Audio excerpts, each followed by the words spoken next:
Hello, what's up guys? This is Pars TV again. For today's video guys, ay tuturuan ko naman kayo kung paano ma-monetize sa YouTube. So guys, kung naghahanap ka ng tutorial sa YouTube ngayon, so ito yung easy steps para ma-achieve mo yung mga dapat na requirements dito kay YouTube. So tara, and let's go!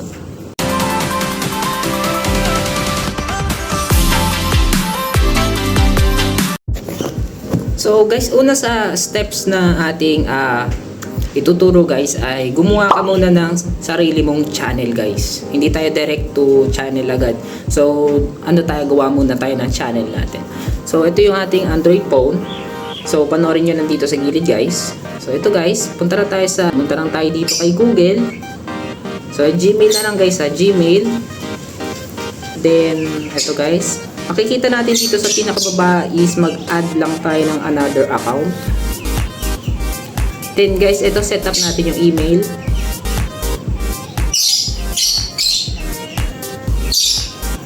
Wait lang natin. So ayan guys, nililitaw na ganito. Then create account sa baba. Ito guys. Tapos for my personal use guys, yan Then yan, fill up na natin yan lahat. Sa akin kasi guys, marami na ako nagawa. Then kayo, easy steps lang naman to, kayo yung magpipill up. So hindi na ako kailangan gumawa.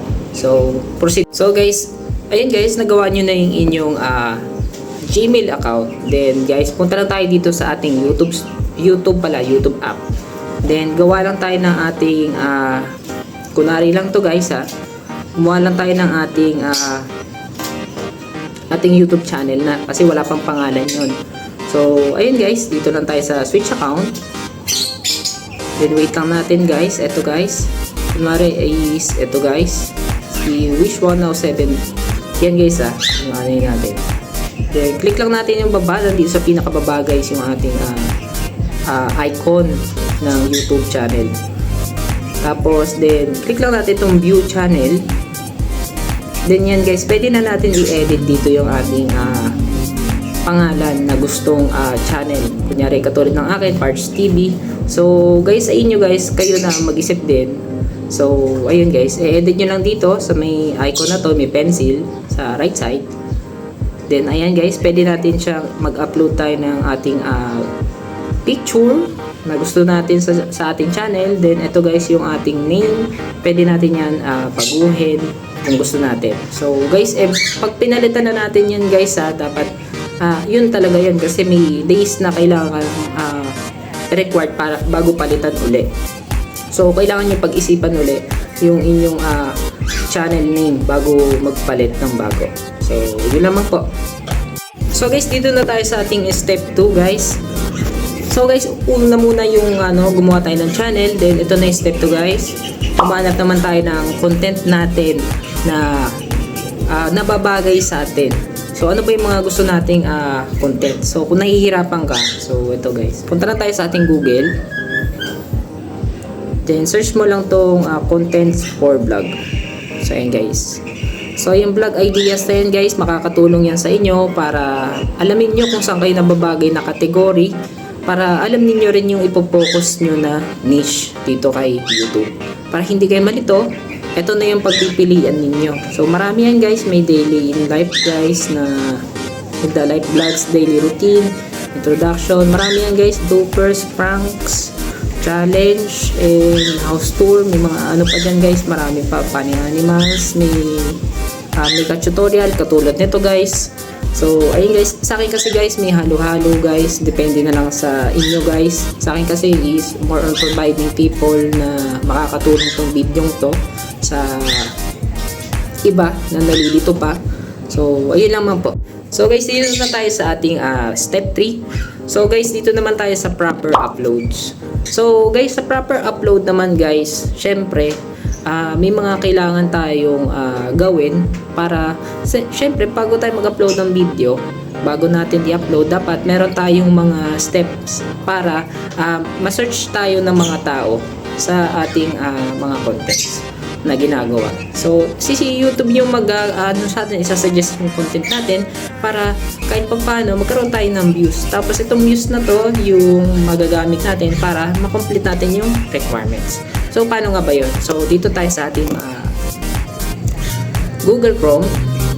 So ayan guys, dito tayo sa YouTube Studio. Kung hindi nyo pa alam guys kung paano makapunta dito, so add lang ako ng another tab, then type lang natin YouTube Studio. Ayan guys, then lilitaw to guys. I-login mo na yung account na pinagawa ko sa iyo ng step 1. So ayun, pag na-login mo na, kusa nang lilitaw din yung dashboard mo na nakita mo kanina. So doon na tayo sa ating dashboard. So ayan guys, dito sa ating dashboard, so yung wide ko lang yung ating dashboard. May makikita tayo dyan na create dito sa ating left side. So paano nga ba maging ganito guys yung ating dashboard? Syempre una muna is click lang natin tong ating 3 dots dito sa upper right side, tatabi yung tabs. So ito guys, click lang natin, then i-desktop lang natin, desktop side. So ayan guys, para maging ganito siya. Kasi pag hindi natin dinestop type yan, hindi yan magiging ganito. So ayan guys, wide lang natin ulit, balik tayo doon. So ayan, then create lang natin guys. May makikita tayo dyan guys na upload videos, create post, at marami pang iba guys. May go live din yan guys ha. Yung go live yan guys, may requirements yan na kailangan na subscribers para makapag live ka.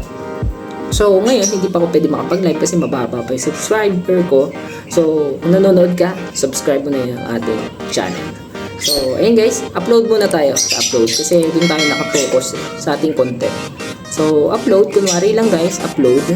Then mililitaw na ganito guys, hahanapin natin yung video na gusto natin i-upload. Then select lang natin. Then ito guys, photos and videos. Click lang natin. Then dito tayo sa upper right, left side naman, upper left side ng ating downloads. Then ito guys, scroll down, hanapin lang natin yung video files sa pinakababa, scroll down. So ayan guys, then hanapin lang natin yung video na gusto natin i-upload, kunwari is ito. Ayan. Then guys, kusa na yan mag-upload ha. Tapos ito yung sinasabi ko sa inyo na proper upload. Tapos yung proper tags, alamin din natin yun guys, yung ating mga pinagagawa dito kay YouTube. Dito natin ilalagay yung title, tags, para ma-generate yung mga sinasabi ko kanina, para i-suggest tayo ni YouTube dun sa mga manonood. So may video rin ako na ginawa dito, so hahaba kasi pag tinuro ko pa dito. So ilalagay ko na dyan yung link sa ating description. So kakat ko na siguro to guys, doon nyo na lang panoorin. So guys, dito naman tayo sa ating step 4.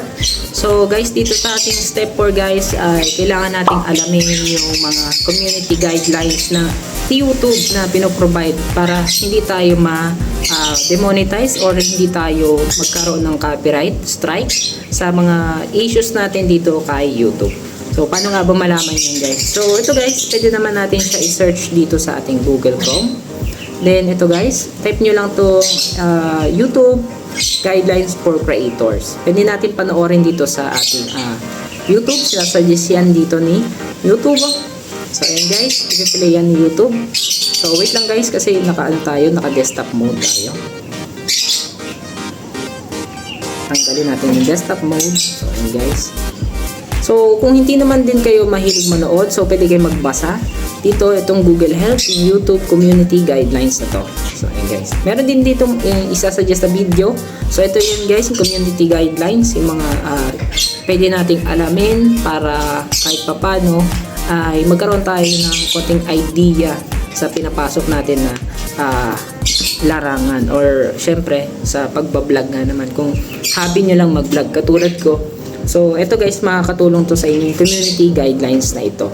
So, para iwas tayo sa strike, yung maraming tanong, kasi yung iba madalas nagkakaroon ng copyright strike, tapos copyright music, yung mga ganun na bagay na simple lang. So, nandito na po yun, yung mga kailangan natin malaman. So, panoorin na po natin ito guys, yung dito sa content creator pala na policies and guidelines. Kaso guys, hindi ko kasi mapanood kanina, desktop mode. So, ayun guys, hindi ko mabago. Pwede natin naman itong, community guidelines, nandito na lahat guys. Pwede natin panoorin to sa YouTube. So ito yung guys, pwede natin i-play guys ha. Nakaano kasi ako desktop mode guys. So ayan guys, alin natin, tanggalin natin. So ayan guys, pwede nyo panoorin din dito, katulad din dun sa Google Help. So nandito na po lahat. So sana is naintindihan nyo yung video to. So guys, dito naman tayo sa ating step 5. So malapit na tayo matapos. So ito guys, sa ating step 5 guys ay alamin natin yung ating requirements kay YouTube. So yung mga requirements na yun guys ay kung paano tayo kikita. Dito na papasok yung pera guys. So wag nating isipin lagi yung pera. Dapat enjoy lang natin yung ginagawa natin kahit na wala pa tayong views. So sad. Pero may views ako syempre. So susundin lang natin yung mga steps para magka-views tayo. Para ma-achieve natin yung requirements na yun. So may mga po-provide na link dyan. So sundan nyo na lang yung mga ginawa kong video na yan para magkaroon ka ng views. Then ayun guys, proper uploads nandyan na rin. So dito na tayo sa ating application. So una muna guys, punta tayo sa Play Store para malaman natin yung ating requirements. I-download mo lang itong application na to, YouTube Studio. Iba to dun sa YouTube Studio sa Google Chrome and dito sa ating tawag dito, application. So ito guys, update ko lang. Wait lang natin para makita ninyo. So dito mo ilalagin din yung account mo na pinagawa ko sa'yo kanina para dito rin mag-sync yung mga ginagawa mong vlogs. So ayan guys, nandito na tayo sa ating dashboard. So ayan guys, kita nyo naman siguro 134 subscribers. So kakahit lang natin ng 100 subscribers guys. Maraming salamat po sa patuloy na pag-subscribe kahit paano sa ating channel. So malaking tulong na po yan para sa akin. So kung di ka pa nakapollow, subscribe mo na yan guys. So dito na tayo guys. So may makikita tayo sa pinakababa na ating application na dashboard. So may content, analytics, then community, then earn. Yung earn na yun, doon na pumapasok yung ating requirements dito kay YouTube para kumita tayo ng pera. So guys, ito yung content. Yung magdi-display lang dyan yung content natin. Dyan natin makikita kung marami na ba tayong views. Dito naman sa analytics guys, dito natin malalaman kung nag-grow ba yung ating channel or nababantayan natin yung mga graphs nila. Kung tumataas ba yung views, kung maganda ba yung real times natin, kung maraming nanonood. Itong real time guys, ito po yung pumapasok na views kada araw na talagang nandito. Ano yan? Real time. So ito po. Then community naman guys, dito sa community guys, ito yung mga nagko-comment sa'yo. Pwede mong replyan sila dito. So ayan guys, nire-replyan ko naman sila. So maraming salamat mga idol sa inyong patuloy na pagsuporta. So ayan naman po. Then dito na tayo sa earn. So ayan guys, ito naman po yung mga requirements na kailangan natin ma-achieve bago tayo kumita dito kay YouTube. So kailangan muna natin unahin yung 500 subscribers, then 3 uploads consistent guys dito sa ating YouTube channel. Then ito guys, yung nakikita nyo naman na 3M na yan is para yan dun sa YouTube Shorts. Tapos ito naman 242 public watch hour. Ito naman yung mga ginagawa nating content na katulad ito. So ito naman guys yung pinaka total ng kailangan natin gawin bago tayo eligible dito kay YouTube. Karoon tayo ng ads. Ito talaga yun guys. Is 1,000 subscribers. Okay guys. Then 4,000 watch hour. Then 8 public, hindi pala 8 yun. Akin pala yun. Sorry guys. 10 million public shorts na views.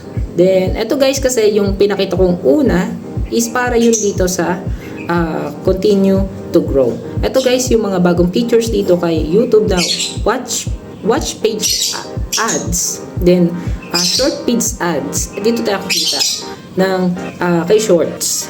So ito naman page, ito naman yata yung mga pinopromote natin na page. Ewan ko lang guys, isi-search natin yan sa sunod. So sana po, if I'm wrong guys, pwede naman kayo mag-comment dyan sa ating description. So thank you po.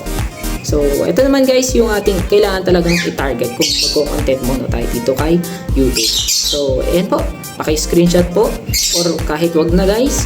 So proceed na tayo dun sa step 6. Ma-achieve yung ating mga kanina na requirements doon kay YouTube. So guys, para sa akin po guys, kailangan natin na consistent guys sa paggawa ng content. Then para hindi tayo maubusan ng content guys, try natin mag-brainstorming madalas or kailangan natin mag-search ng mga topics or kailangan natin galingan talaga, lalong-lalo na sa pagko-content. Hindi lang sa content guys sa pag-e-edit din guys, kailangan din natin galingan. At kahit papano, maganda siya tingnan sa mga manonood. Hindi siya yung parang upload lang, yung parang konti lang yung edit, basta may upload lang. Hindi ganun guys. Bago tayo makapag-achieve ng mga bagay na kailangan natin mataas na subscribers, huwag po tayo magmadali guys sa mga ganung bagay. Kailangan enjoyin lang natin guys, stay focus, at ano lang tayo, galingan lang natin kasi hindi naman talaga na dadala yun sa pagmamadali eh. Kailangan natin ng time. Tapos, yun guys, basta mas maganda yung video, alam ko, mas maganda rin yung magiging produce ng subscribers for sure. Katulad naman ng sa akin guys, kita nyo naman bago pa lang tong channel natin. So kahit pa paano, tumadami yung ating subscribers. So maraming salamat po sa patuloy na pag-subscribe dito sa ating channel. So guys, kung di ka pa nakapollow, then subscribe mo na yan ang ating YouTube channel. So guys, sana po ay nakatulong tong ating video. So pahabol ko rin guys yung ating thumbnail guys, no. Kailangan pala natin gumawa rin ng thumbnail guys sa ating YouTube dito. Hindi ko lang may tuturo guys, pero gagawin ko ng video kasi pag ginawa ko pa ng video guys dito is baka humaba. So nakikita nyo naman siguro yung mga thumbnail na ginagawa ko guys. Eto guys, yan. So sana is ituturo ko yan sa next vlog natin. So medyo na delay lang guys kasi marami akong ginagawa. So ayun naman po, this is Parts TV guys. Kung nakatulong tong video to, so paki-subscribe mo na yung ating channel. So hanggang dito na naman po yung ating video. So maraming salamat po sa inyong panonood.